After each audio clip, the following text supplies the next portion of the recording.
Começa agora os 10 mil deles. O reality cast que faz o seu tempo render.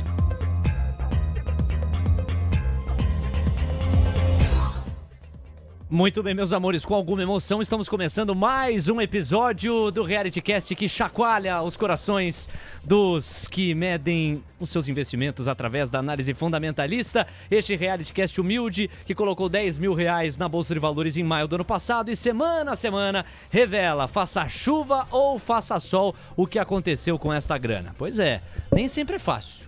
Há semanas que nos machucam. Há semanas em que a coisa é mais complicada. Semanas em que dormir é mais difícil. Mas ao mesmo tempo em que a bolsa, por hora, nos agride, nós temos que ter convicção do nosso perfil e do nosso compromisso com o longo prazo para revisitar os fundamentos, chancelar as histórias que a gente cria para as empresas e aumentar ainda mais as posições naquelas cuja assimetria apenas melhorou. Sim, tô aprendendo! E sabe com quem que eu aprendo? Com ele, o nosso gestor aqui, profissional, menino SFA, senhoras e senhores, Carlos Castrucci tá na área. Fala, Carlão, bem-vindo, tudo certo? Fala, Léo, tudo certo aqui, com bastante movimentação, né? Hoje a gente teve um susto positivo aí. Pra quem não sabe, eu sou um praticante de meditação, né? Fui meditar, a bolsa tava caindo mais de 1%, voltei, fui olhar a carteira, aí eu deu uma travada no meu cérebro, né? Falei, o que tá acontecendo aqui? Em 15 minutos a bolsa subiu ali quase 4 mil pontos, né? A gente vê como política influencia muito o curto prazo e torna operar a curto prazo muito imprevisível, né? Por isso que a gente sempre fala da questão de fundamento e hoje a gente vai contar um pouquinho sobre o que aconteceu nessa semana. Os 10 mil já chegaram a praticamente 15 mil desde maio do ano passado. Em momentos em que o fluxo favoreceu a estratégia endossada pelo Carlos, em que a grana acabou indo para os ativos que compõem nosso portfólio. E o oposto é verdadeiro também. A gente já viu esses 15 mil virarem 14, 13, 12.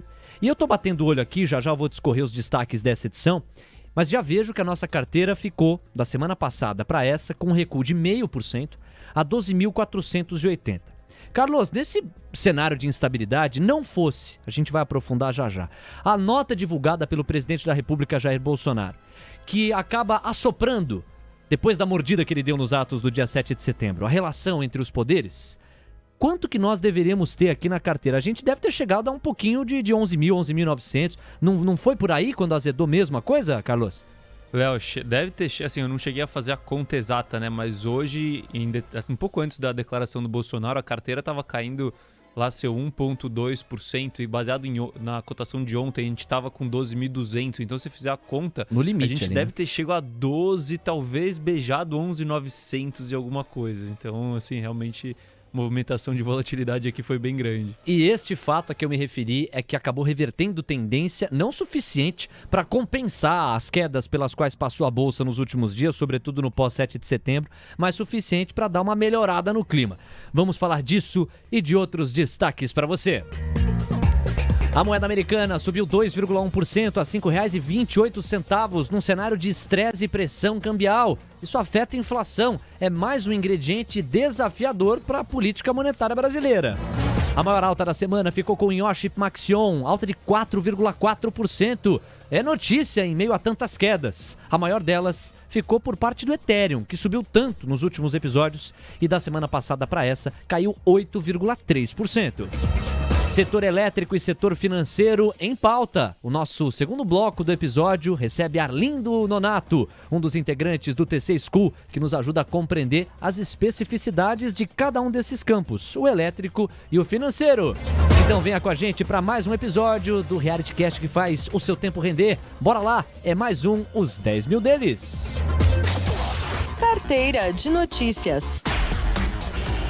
Vamos lá, vamos falar de notícia. Aliás, se tem algo que explica tudo que rolou com a bolsa essa semana, é isso, notícia. Há momentos que os fundamentos das empresas são considerados pelo mercado, às vezes o mercado que cochila tanto em relação a alguns ativos, acorda para esses mesmos ativos e aí carrega um fluxo gigante, uma pressão compradora grande e a gente vê preço e valor convergindo para cima.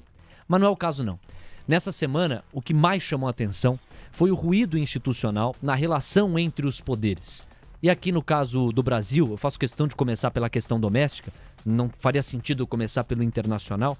A gente está falando dos atos do dia 7 de setembro, que tiveram como ápice o enfrentamento explícito do presidente da República, Jair Bolsonaro, contra o ministro Alexandre de Moraes, anunciando que desobedecerá, ou pelo menos não obedeceria, às determinações do ministro.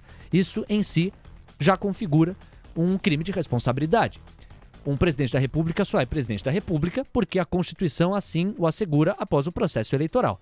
A mesma Constituição exige o cumprimento da lei e das determinações do Poder Judiciário, de modo que se um presidente se coloca contra as decisões do Judiciário, ele se coloca contra a Constituição e, de maneira contraditória, contra o documento que assegura a sua permanência no poder.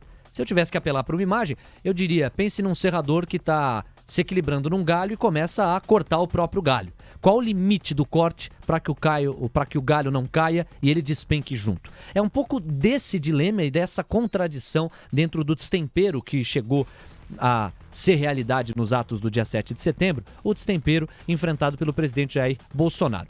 Os atos do dia 7 de setembro implicaram reações por parte do Judiciário, que se posicionou num discurso muito duro do presidente da Corte, Luiz Fux, reações por parte do Legislativo, que tem se mostrado como um apaziguador na relação entre o Executivo e o Judiciário. Chamou ainda mais para si essa tarefa nas vozes de Arthur Lira, presidente da Câmara, e Rodrigo Pacheco, presidente do Senado. Não fossem estes dois à frente das casas legislativas, o cenário de crise política, que já é realidade concreta, estaria ainda mais agravado.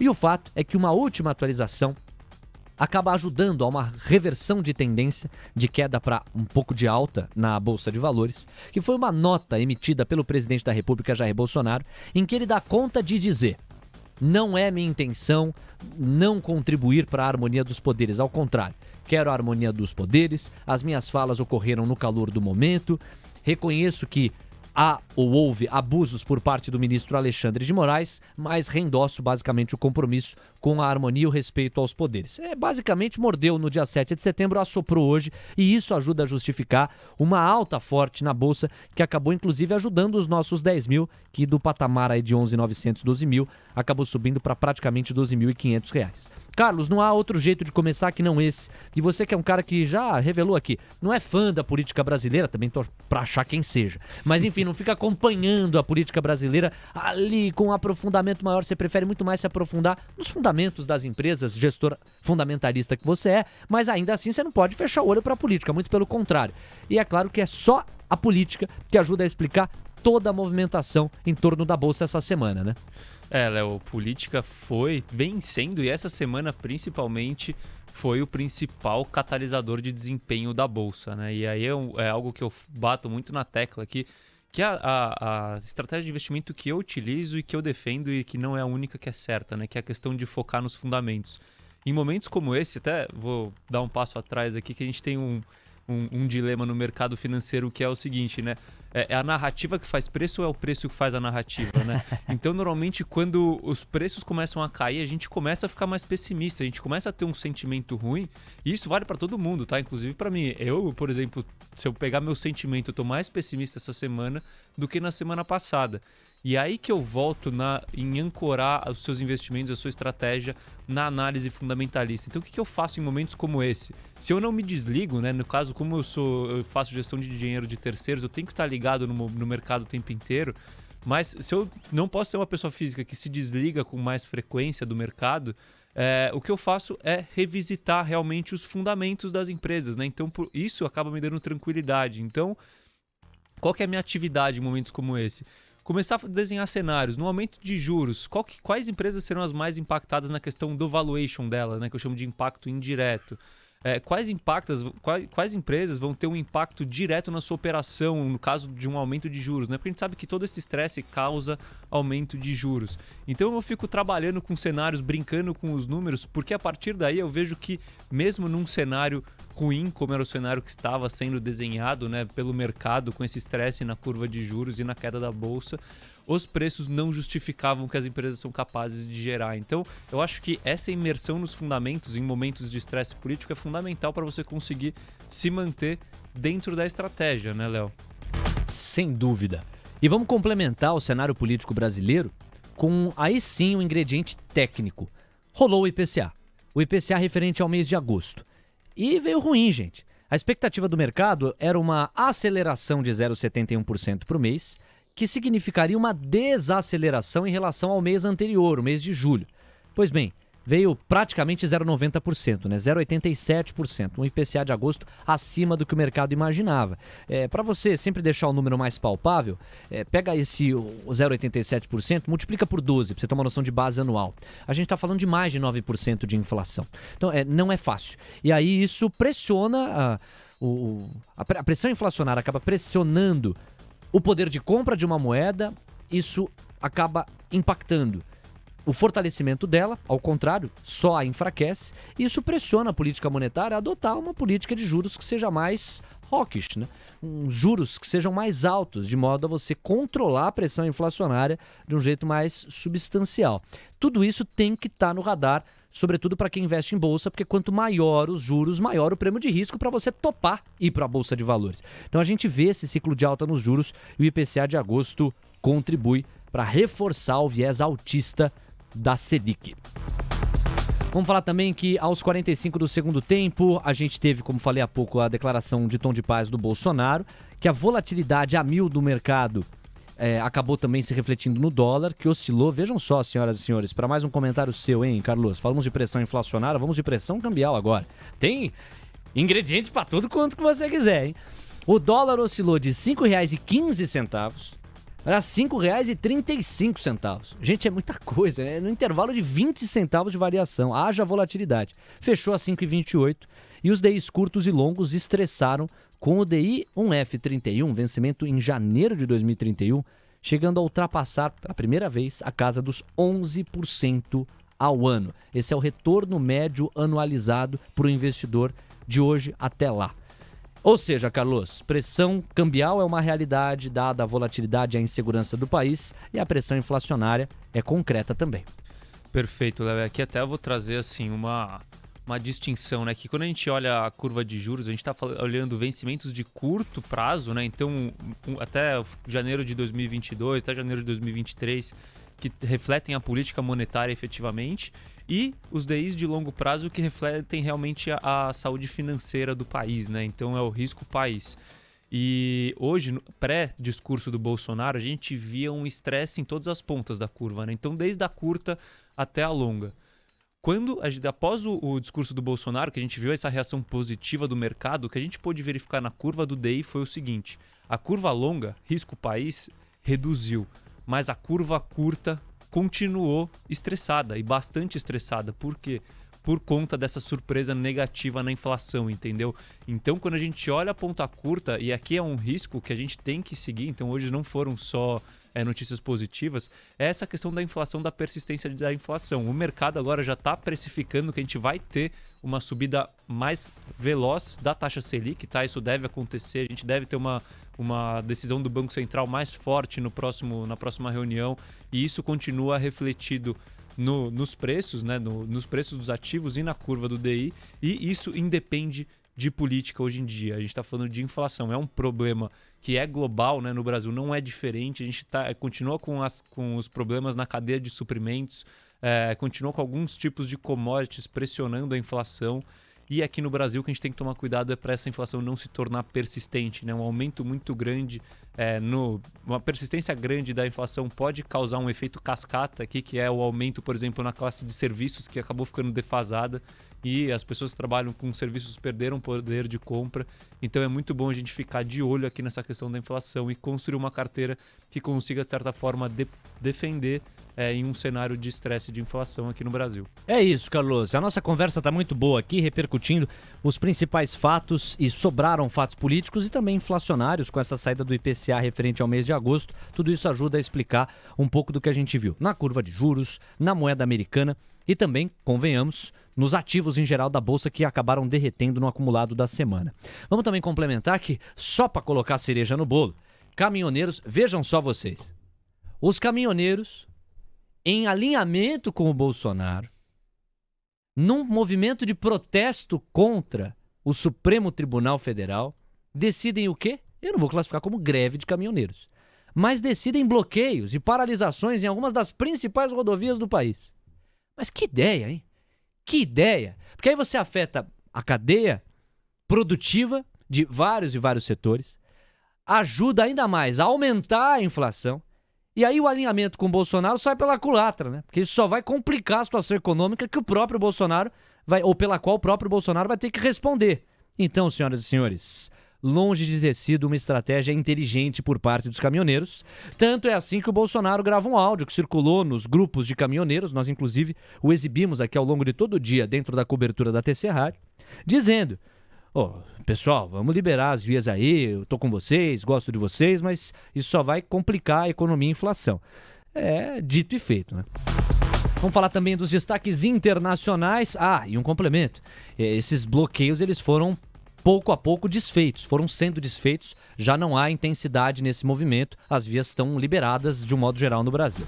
Destaques internacionais aqui no PIC. Sexta-feira passada, divulgados os dados do payroll, vieram horrorosos. 235 mil vagas de trabalho contra uma estimativa de 750 mil vagas. Ficou bem distante do que se imaginava. E isso deve adiar a retirada dos estímulos por parte do Federal Reserve.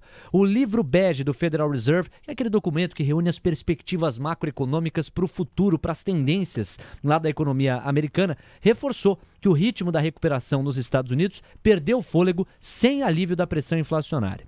Alumínio e bauxita dispararam, com o alumínio atingindo a maior cotação em quase uma década. E, em função do golpe militar na Guiné, isso ajuda a gente a explicar, o pequeno país do oeste africano, que é o maior produtor do mundo. Rolou golpe por ali, você tem um cenário de imprevisibilidade no que diz respeito à produção. E o minério de ferro continua um movimento de queda. O preço à vista do minério em Qingdao chegou a $135. Não faz tanto tempo. Já chegou a $220. Hoje está em 135. O petróleo parece ter atingido um patamar de equilíbrio na casa dos $70. Aqui estamos nos referindo, sobretudo, ao petróleo WTI. E o petróleo do tipo Brent, que chegou a tocar $73 o barril, hoje fechou na casa dos $71. A Petrobras só não está surfando nessa perspectiva de alta pelo risco Brasil que está incutido. Inclusive, hoje no IPCA, sabe qual foi o elemento que mais acelerou no mês de agosto? Combustíveis. 2,8%. E aí o próprio Buca comentou com a gente um pouquinho mais cedo aqui. Eu até queria te ouvir, Carlos. Eu sei que a gente não está em Petrobras nos 10 mil deles. Mas o Buca falou, eu tenho sim esse, entre aspas, medo. Eu vejo esse risco na Petrobras. Porque você tem um presidente que tem uma base muito forte, um compromisso com os caminhoneiros muito estabelecido, um cenário de inflação preocupante e os combustíveis disparando mais com o câmbio não aliviando. Então você tem uma chance de repasse cada vez maior. E os memes com a gasolina a R$7 não param de escoar por aí. Então existe, na opinião do Buca, ainda que seja pouco provável, mas é possível, chance de intervenção. Não há evidências na mesa que sugiram isso. Mas é um risco, né, Carlos? Léo, aquela que a gente já nomeou aqui no programa, né? A síndrome de Petrobras. O sucesso excessivo de Petrobras é ruim para a Petrobras, porque com certeza deve vir alguma intervenção, alguma coisa do gênero, e esse cenário está se desenhando, né? Assim, aí tudo vai depender muito da vontade do governo, na verdade, né? Porque a gente sabe que o preço do combustível é mais ou menos, assim, em grandes números, né? 50% o preço efetivamente que sai da refinaria e 50% é imposto, né? Então, assim, se realmente quiser reduzir o preço do combustível e com boa intenção, você pode reduzir impostos, né? Então, mas o mais provável é que, em caso de persistência de preços altos, deve ter algum barulho, aí não sei se é alguma intervenção, mas algum barulho em torno da Petrobras na questão dessa possível intervenção nos preços. E como é que você diminui imposto? Porque não é um movimento simples. Você tem que cortar da própria carne, né? Você tem que diminuir máquina. Você tem que tocar ali numa porção de privilégios do setor público. Do contrário, você não consegue diminuir imposto. Você tem uma série de obrigações orçamentárias. Então, esse é um movimento que efetivamente traria muito mais impacto e preocupação com a classe, não só dos caminhoneiros, mas de todos os cidadãos que dependem de combustível para se locomover. No resumo, o S&P caiu 0,9% a 4.493 pontos. Dizer então que o Ibovespa acabou caindo 1,1%. Então nós batemos o Ibovespa esta semana. Há algumas isso não acontecia. Chegamos lá, recuamos 0,5%, o Ibovespa caiu 1,1%. Os nossos 10 mil são 12.480. O Ibovespa, num dia de forte recuperação, fechou a 115.360 pontos. Antes da nota do Bolsonaro, estava em 112 mil e tralalá. A nossa carteira teve como destaque Iochpe Maxion, alta de 4,4%. Algo a destacar, Carlos? Eu complementaria aqui, antes de você trazer o seu ponto de vista, dizendo que a Iochpe Maxion é o tipo de papel que nos ajuda a diversificar geograficamente a carteira, porque atende muito bem o mercado europeu, por exemplo, né?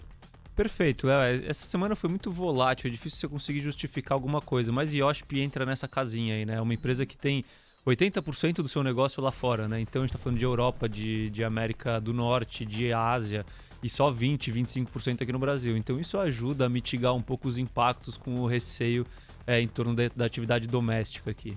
Pra quem não lembra, né? Iochpe Maxion tem um modelo de negócio assentado em roda. Você pode achar, como as evidências estão sugerindo, ainda mais com a ascensão da agenda ESG, que os carros movidos a combustíveis fósseis vão perder espaço para os carros elétricos. Mas não importa se eles são movidos a combustíveis fósseis ou então a eletricidade, uma coisa é muito certa. Eles vão precisar de roda para rodar. Simples assim. Meus amores, vamos seguindo aqui com o nosso programa, porque o Ethereum caiu 8,3%. O Carlos explica também pra gente. Me pareceu assim, um movimento de realização do Bitcoin que todos os demais criptoativos acompanharam, né? O Ethereum ele acaba acompanhando, todos os criptoativos no final acabam acompanhando muito o que acontece com o Bitcoin no curto prazo, né? No longo aí é que o fundamento vai destacando um ou outro. E assim, eu acho que Ethereum deve começar a fazer parte bastante aqui do programa, né? Porque criptoativo é muito mais volátil do que ações, né? Então vai fazer parte, tanto para cima quanto para baixo. Semana passada foi para cima, agora foi para baixo. Eu encontrei no dia das quedas aí do Bitcoin, então eu não vou revelar.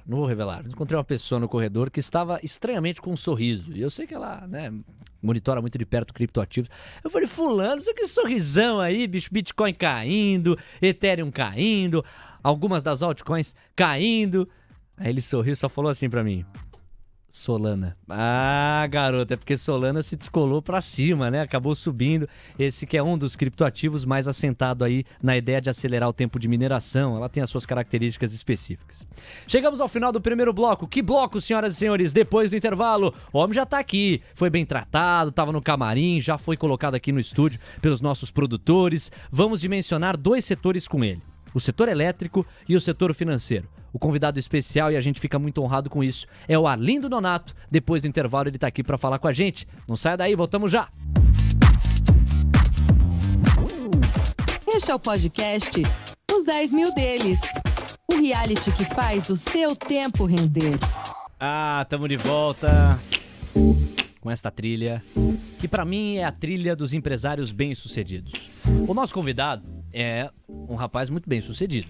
Ele combina com esta trilha, senhoras e senhores. Tem um carisma inigualável. Estamos falando aqui de um dos maiores contribuidores do TC, ele que integra o time do TC School e, portanto, é um fiel soldado na luta pela educação financeira deste país. Senhoras e senhores, Arlindo Nonato está conosco. Salve, Arlindo, tudo bem? Fala, Léo. Lisonjeado aqui com a introdução. Não sei se é bem verdade aí, mas tudo bem, vamos tocando. Não, pô, você tá com moral, não enche tua bola, tá com moral. O Arlindo deu essa moral pra gente aqui nos 10 mil deles. E é um cara que tem uma visão assim, macro muito legal, ele fala sobre vários setores, mas hoje especificamente a gente quer tabelar com ele sobre 2 setores. O setor elétrico, e a gente vai dedicar os próximos minutos para essa conversa. Depois, se você está acostumado, a gente faz uma pausa e na volta a gente vai falar sobre o setor financeiro. Então, vou te deixar à vontade para mandar sua pergunta, interagir com a gente. Se você tem algum interesse pelo setor, por alguma companhia do setor, o Arlindo está à disposição aqui para a gente tabelar. Eu vou abrir os trabalhos, primeiro falando do começo. Quais são as empresas do setor elétrico que você acompanha e as suas impressões gerais sobre o setor nesse pano de fundo de crise hídrica que deixa o cenário bem desafiador, né, Arlindo? Boa, Léo. Então, a gente tem que entender um pouquinho essas narrativas de curto prazo, até alguns eventos, alguns cenários macro e dado o risco hidrológico, é que isso gera algumas boas oportunidades para a gente. Então, em primeiro lugar, o que a gente tem que entender já ficou bem claro que a matriz energética do Brasil ela é muito concentrada. Isso não é novidade para ninguém, só quando o nó aperta, aí, tá muito concentrado em hidrelétrica, vamos repensar isso. E isso gera algumas boas oportunidades para empresas que são do setor elétrico, mas que não têm geração hidrelétrica. Então, eu gosto de 2 papéis que ando estudando já há um tempo. Um é de energia solar, que ainda tem muito projeto para entrar em operação, que é POWI 3, ou a famosa Focus Energia. Eles têm alguns projetos de energia solar, o principal deles, se não me engano, é em Juazeiro, na Bahia. E como um bom nordestino, eu posso falar que a chance de dar errado é baixa, viu? Porque lá o negócio Faz pega sol, fogo, né? literalmente. E um outro papel que eu gosto bastante, também nesse setor de energia limpa, é a Ômega Geração, que tem bastante projeto ali de energia eólica. Então, convido aí a todos os ouvintes a acessarem o nosso TC Matrix. Lá no TC School também tem uma categoria de empresas, em que vocês podem conhecer essas empresas um pouquinho mais a fundo e pode utilizar a nossa plataforma TC Matrix para fazer aí a sua análise fundamentalista dela. Repassa pra galera, além do Focus Energia. Focus Energia, POWE3, P-O-W-E-3, e a Ômega Geração, que é geração de energia eólica, que, se eu não me engano, teve uma entrevista essa semana na rádio, né? Já tá Eu acho que foi disponível lá. hoje, não foi no almoço de negócios? Então, eu recebi a notificação. Esta é no oferecimento de A Volta dos Que Não Foram, porque a entrevista estava confirmada, mas em função de um compromisso de última hora, não foi possível realizá-la. A gente teve que remarcá-la, então a entrevista acabou caindo. Mas em breve a gente vai poder endereçar esse conteúdo para o público. Boa, então já acompanha aí para escutar um pouquinho a empresa. Tá certo.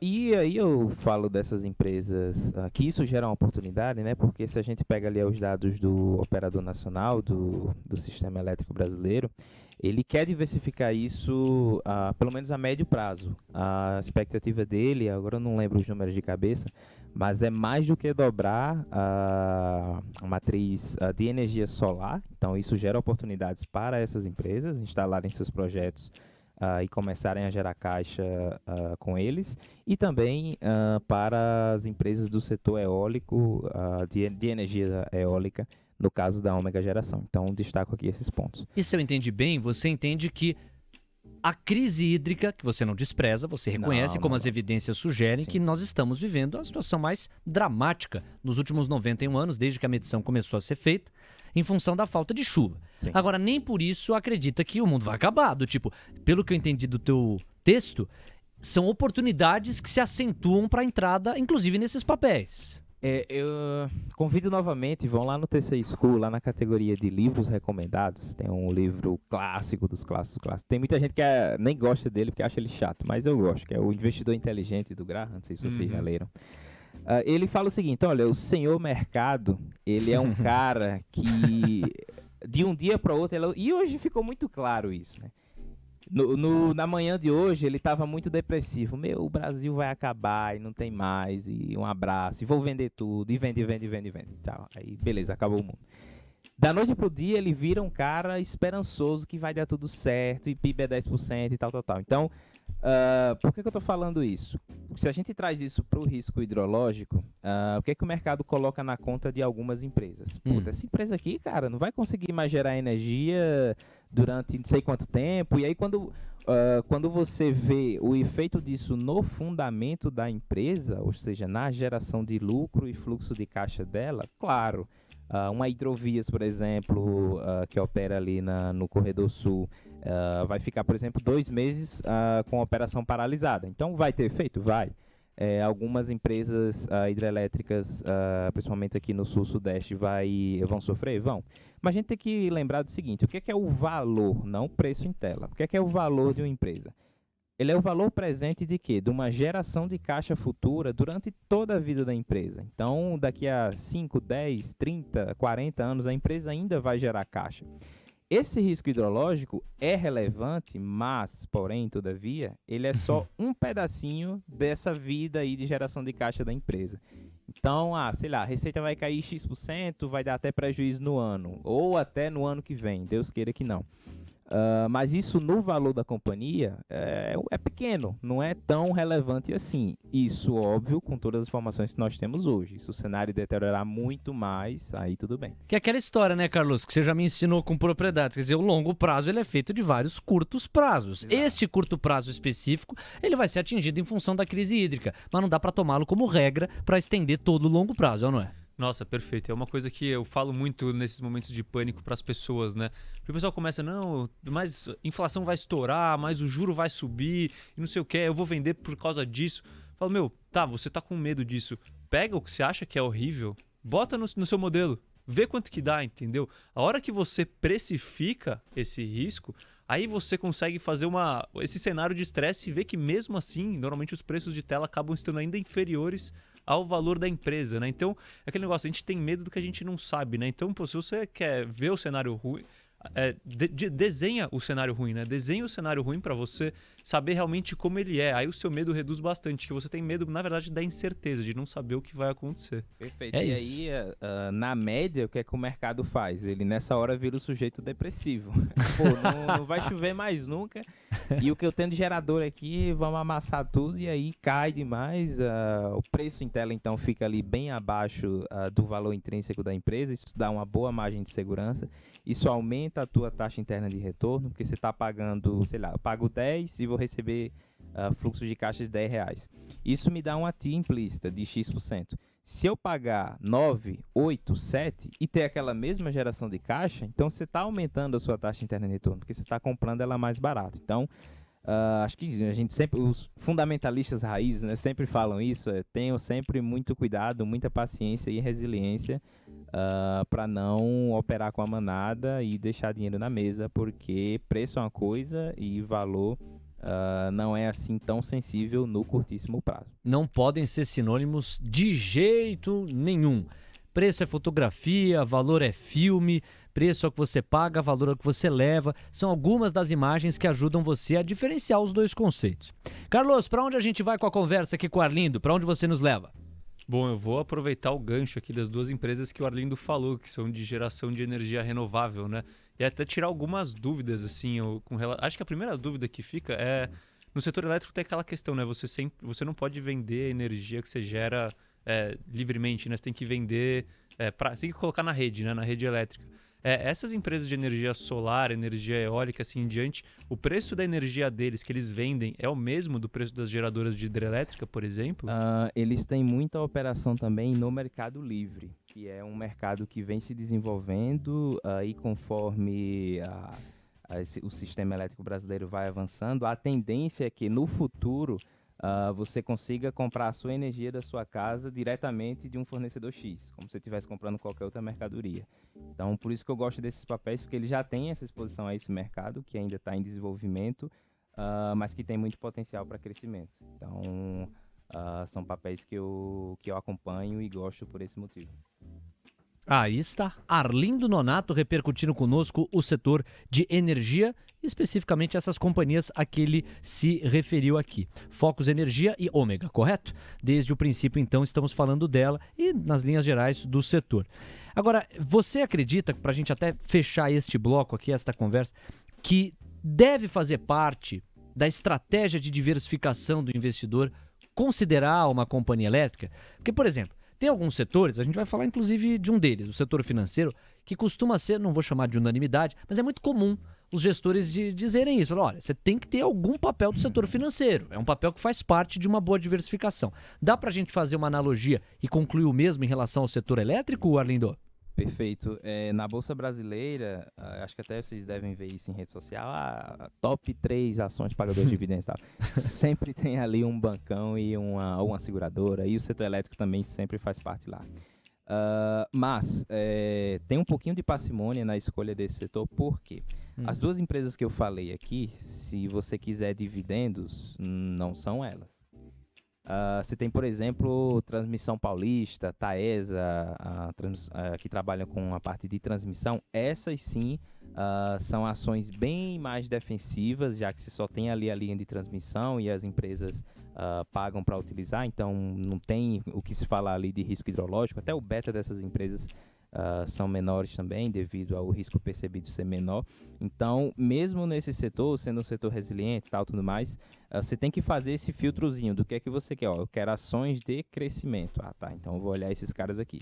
Não, eu quero ações de dividendos e que vão me proteger de uma inflação, de um IGPM, por exemplo. A Taesa tem concessões mais antigas que ela repassa pelo IGPM, então o IGPM pode ir na lua que ela vai repassar.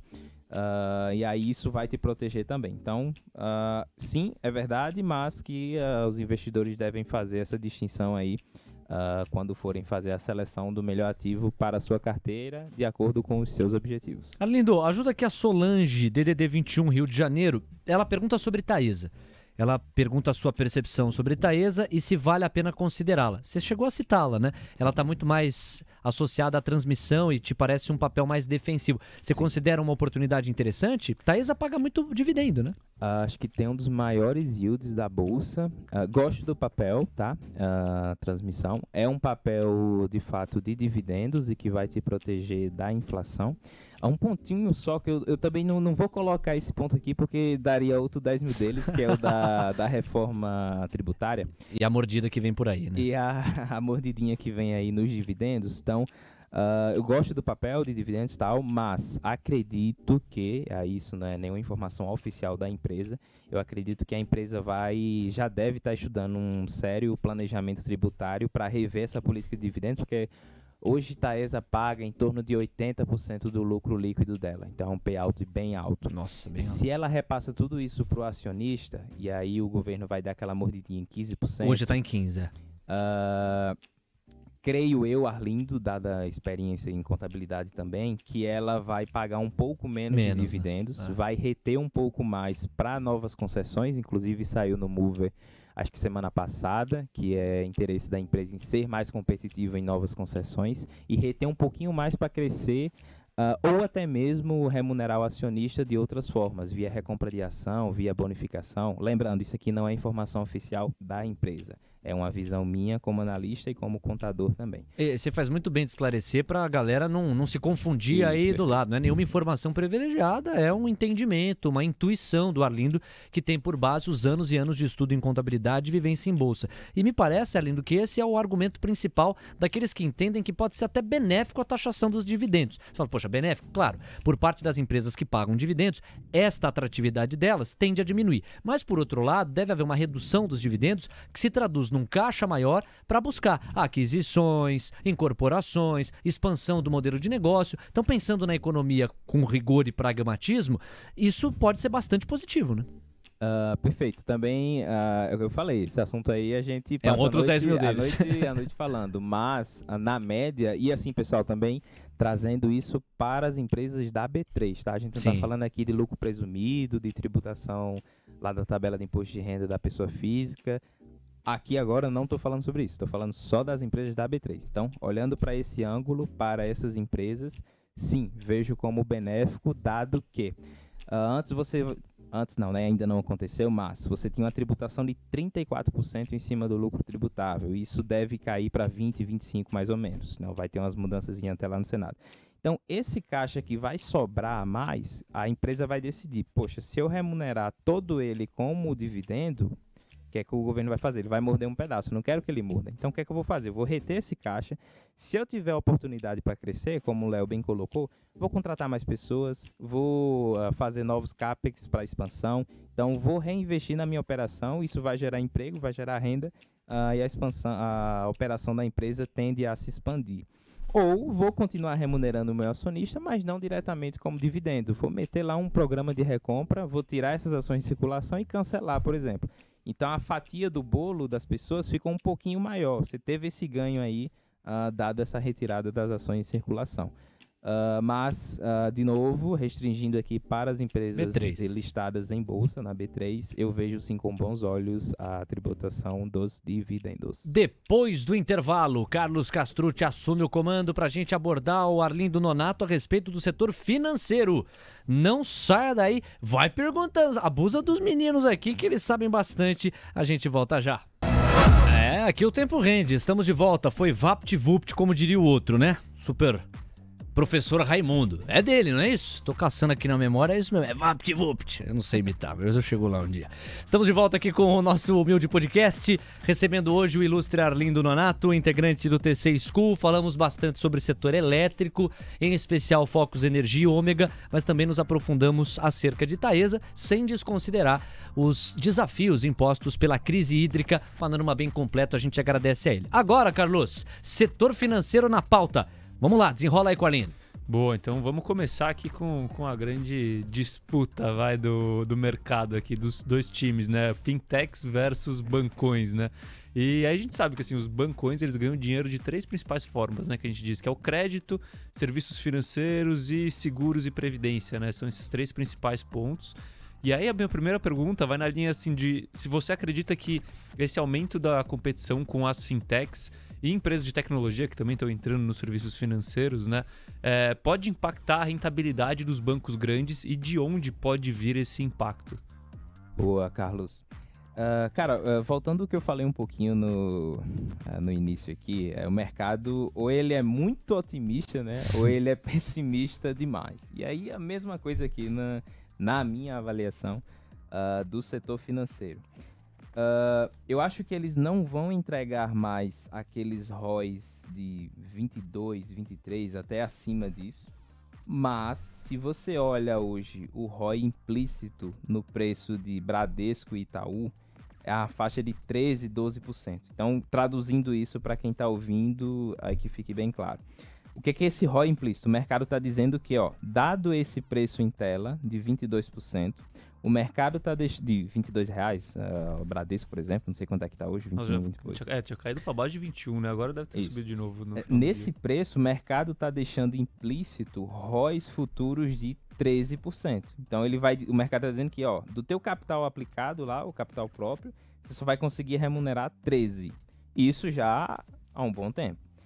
Quando a gente parte para os resultados dos grandes bancos, o cara está entregando 18%, 19% de ROI, talvez um pouquinho mais, um pouquinho menos. Como eu falei, não é mais aqueles ROIs absurdos que a gente tinha lá atrás, mas também não é o que esse preço está deixando implícito. Essa conta é até mais monstruosa, entre aspas, para o Banco do Brasil, por exemplo, que está sendo negociado abaixo do valor patrimonial. Então, se você olha no Matrix, por exemplo, ou alguma outra plataforma de informação e vê lá um ROI do Banco do Brasil de 20%, como você está pagando um valor abaixo do valor contábil, o seu ROI é ainda maior do que aquele indicador que está aparecendo lá na tela. Você vai ter ali uns 22%, 23%, porque você está comprando ele abaixo do valor contábil. Então, nesse caso, o mercado está deixando implícito que, se eu realizasse todos os ativos e todos os passivos, mesmo assim, o meu valor de mercado não se igualaria ao valor contábil. Então, acho que tem muito pessimismo, na minha avaliação, um pouquinho exagerado nessa questão dos fintechs, bancões e tal. Eu não vejo... Eu tenho um bancão na carteira, mas eu não vejo, assim, todo esse pessimismo do mercado, não. E aí do outro lado a gente tem esse otimismo aí com algumas das fintechs, né?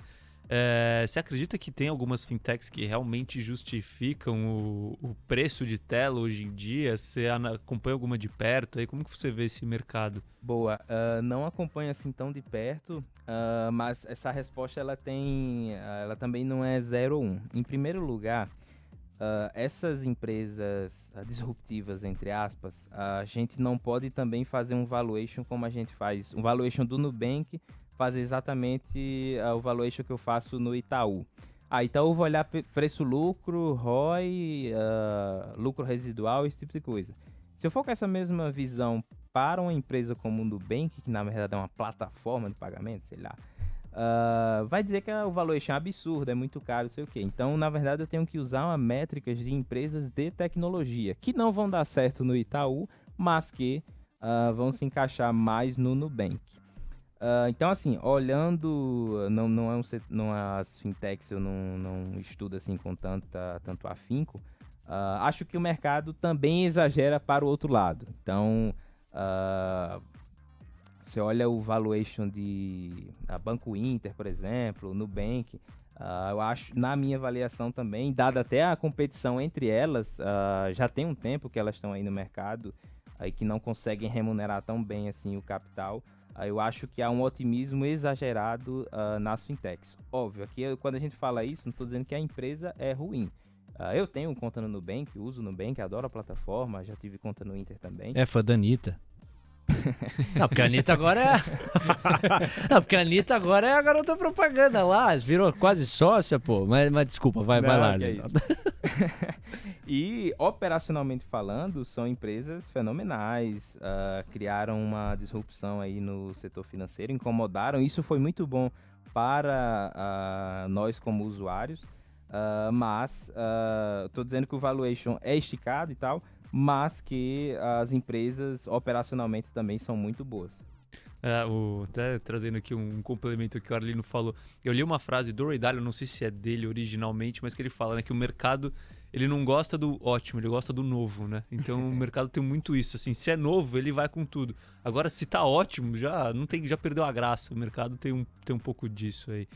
E, bom, falando um pouco então voltando pros bancos, assim, pros bancões, qual que é a sua preferência aí dentro desse universo? Você vê que todos estão baratos ou alguns já não estão tão baratos como outros, e dentre eles, qual que você acredita que é o melhor aí? Cara, se a gente pega os clássicos, né, vamos falar assim, Itaú, Bradesco, BB e Santander, pelas métricas tradicionais e pelo que eles vêm entregando, mesmo com esse ambiente de disrupção, setor financeiro, bancão vai acabar e tal, eles entregam bons resultados. Arlindo, prefiro o Itaú, dado indicadores de eficiência histórica ser um pouco melhor do que os demais. Isso não quer dizer que os outros são ruins. Por exemplo, Bradesco vem passando por um processo de digitalização, redução de tamanho de agência, e vem melhorando bastante os indicadores. Mas a minha preferência é por Itaú. Itaú, então, se destaca dentro do portfólio de bancos, digamos assim, né? Das opções de bancos para o Arlindo Nonato. Deixa eu aproveitar aqui e dizer o seguinte. Você, há pouco, estava falando sobre o setor elétrico e eu enderecei a seguinte pergunta. Faz parte de uma boa estratégia de diversificação ter? E aí foi até legal, né, que você falou de como não é possível generalizar. Tem empresas que são mais defensivas, empresas cujo modelo estão mais assentados em distribuição, outras em transmissão. Então é preciso ver, mas pode ser um recurso interessante. No caso do setor financeiro, quanto que é importante a gente ter papéis deste segmento aqui no Brasil? Boa. Esses caras, os bancões, né, tô falando aqui, eles têm um know-how muito bom de emprestar e, os caras passaram já por Dilma, passaram por Temer, estão passando agora pelo Bolsonaro, então os caras têm know-how para fazer o que fazem, conseguem fazer bem feito, conseguem gerar lucro e remunerar o capital. Eu gosto desses papéis, mas também a gente tem que ter parcimônia. A gente tem duas decisões bem importantes na nossa jornada como investidor. A primeira decisão é comprar ou vender. Então, vou botar Itaú na minha carteira, que eu quero dividendo, sei o quê. A segunda decisão é o allocation. Quantos % da minha carteira eu vou colocar no Itaú? Tem um upside aqui, paga um dividendo e tal. Vou botar 50%. Você vai se expor 50% a uma única empresa? Não é bem assim. Então, todas essas instituições, na minha avaliação, deveriam fazer parte de uma carteira bem diversificada, com foco ali em recebimento de dividendos, vai te proteger um pouquinho de inflação também, por expansão de carteira de crédito e tal. Mas também, se você for olhar um pouquinho sobre carrego e fluxo, você não tem fluxo de mercado para as ações. Não é uma ação do Itaú, por exemplo, que vai dobrar em 6 meses, como uma ação de alto crescimento, por exemplo. Então, imagina teu portfólio como um time de futebol. Você vai ter ali o atacante, o meio-campo e tal. O Itaú, o Banco do Brasil, vai estar ali na zaga, ali no gol. Então, para não... Quando vier uma realização dessa, o cara dá um carrinho lá e te proteger, você não tomar o gol. Não sofre. Agora, o Nubank da vida estaria em qual posição na escalação? Esse aí, cara... É centroavante, é ponta? Não tá em nenhuma da minha. Nem no banco. Cara, mas se a gente olhar o perfil dele, seria um Lionel Messi. O perfil. Saber se vai entregar tudo que o Messi entregou. Exatamente. Eu ia te perguntar... Até, só desculpa interromper, eu acho que um exercício que vale para todo investidor é o seguinte: essas empresas de crescimento extraordinário, assim, é muito difícil você fazer um processo de valuation, estimativas, né? O que você tem que fazer são exercícios. Então, o que eu falo, assim, a gente tá vendo ali, eu não sei, eu até não acompanhei já o desenrolar do IPO do Nubank, mas se falava em 100 milhões de dólares. Eu ia falar disso agora. Deixa eu te complementar já agora, porque o Nubank fala em valuation de 75 a 100 bilhões de dólares em IPO, cara. Isso, então vamos fazer um exercício aqui, tá? Uma empresa que que atua no Brasil e que cresce o seu lucro 10% ao ano, ou seja, já é um crescimento relativamente acelerado, ela pode negociar na casa de 20 vezes lucro, tá? Então vamos ter essa conta aqui. Então quando o Nubank maturar, ele vai crescer a partir de lá 10% ao ano, pode negociar 20 vezes lucro. Então a gente está falando aqui que se ela vale 100 bilhões de dólares, a gente está falando que a empresa, quando tiver madura, 10 bilhões. ela tem que estar sendo negociada, ela tem que entregar 5 bilhões de dólares de lucro. Isso dá 25 bilhões de reais de lucro. Então a gente está falando que tem que entregar um lucro de Itaú para ela valer 100 bilhões de dólares. E ela está valendo 100 bilhões de dólares hoje, entendeu? Então quando será que ela vai conseguir entregar esse lucro de Itaú? É daqui a 5 anos, daqui a 10, é nunca? Não sei, entendeu? Então esses exercícios fazem muito sentido na hora de olhar se faz sentido apostar no crescimento da empresa ou se todo o crescimento já está embutido no preço de tela dela. E essa leitura faz sentido, Arlindo, para você? Você acompanha o relator? Eu queria só fazer um complemento. De fato, é uma coisa que eu gosto também, eu gosto bastante de olhar, é sempre ver o que é que o mercado está deixando implícito naquele nível de preço. E aí, se o crescimento... O que é que a gente compara? Tá deixando um crescimento implícito de 30% ao ano, durante 5 anos e depois uma perpetuidade. Mas a empresa está entregando 50%. Poxa, então está implícito menos do que a empresa está entregando. Então é um sinal que está barato. O contrário também é verdadeiro. No caso aqui do Nubank, está deixando um crescimento implícito muito alto e até agora a empresa não vem entregando. Quando vai entregar isso, eu não sei. Provavelmente o Carlos não sabe. Acho que talvez o Léo saiba. A Anitta talvez. Talvez. Vou mandar um zap pra Super Anitta e conto pra você, Arlindão. E aí, só um adendo que eu faço nessas empresas também, tá na pressão que elas têm de conseguir remunerar a sua base de usuários, né?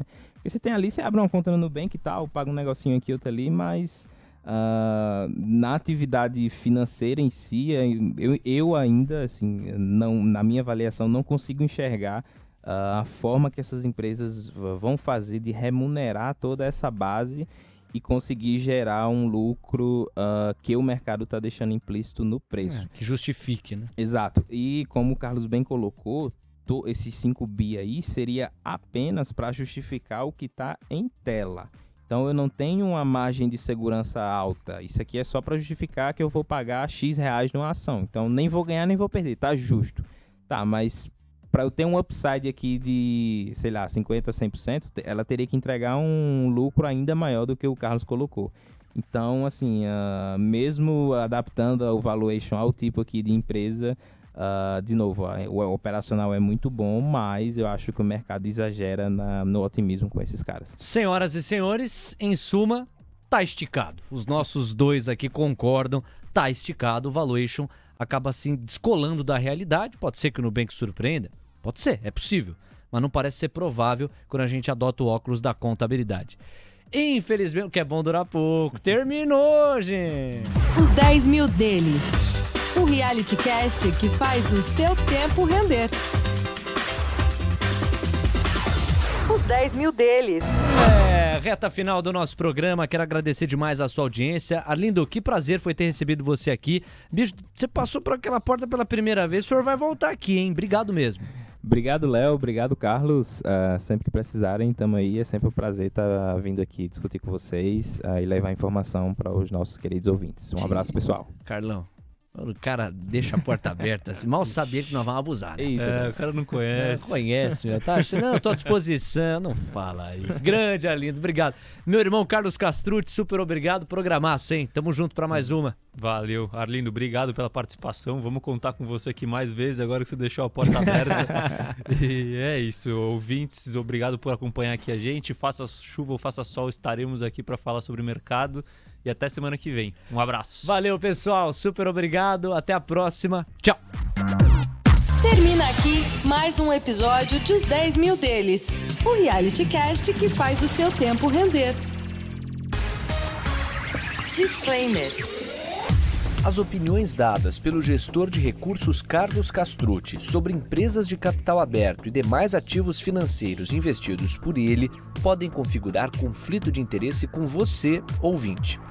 Deste modo, reflita sobre a precisão e a validade dessas opiniões a partir dos seus próprios critérios.